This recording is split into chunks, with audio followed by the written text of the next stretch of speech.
Welcome to one TV health. ప్రస్తుత పరిస్థితుల్లో మన రోగ నిరోధకతే మనల్ని కాపాడుతుంది. ఇది కావాలంటే మన రక్తంలో ఐరన్ నిల్వలనేవి తగినంత ఉండాల్సిందే.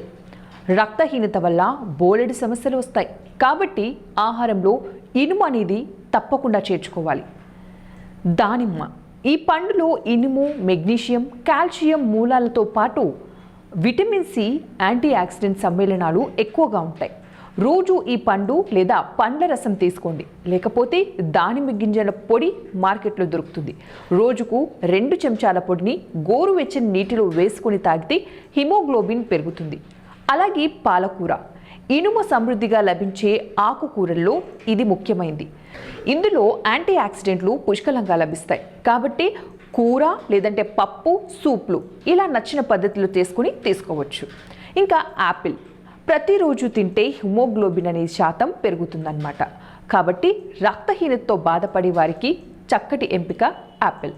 అలాగే జామ ఇందులో విటమిన్ సితో పాటు ఐరన్ అధికంగా ఉంటుంది. అలాగే రక్త వృద్ధిని పెంచుతుంది. అంతేకాకుండా అరటి పండులో ఇనుము నిల్వలు ఎక్కువే. కాబట్టి తరచూ కూడా అరటిపండు తింటూ ఉండాలి. ఇంకా బీట్రూట్ శరీరంలో హిమోగ్లోబిన్ను పెంచుతుంది. బీట్రూట్ దీని ఆకుల్లో దుంపల కంటే 3 రెట్లు ఎక్కువ ఐరన్ లభిస్తుంది. సో మరి ఎందుకు ఆలస్యం, మీరు కూడా ఒకసారి ట్రై చేసి చూడండి. ఇవి ఇవాల్టి టిప్స్. మరిన్ని టిప్స్ కోసం చూస్తూనే ఉండండి వన్ టీవీ హెల్త్.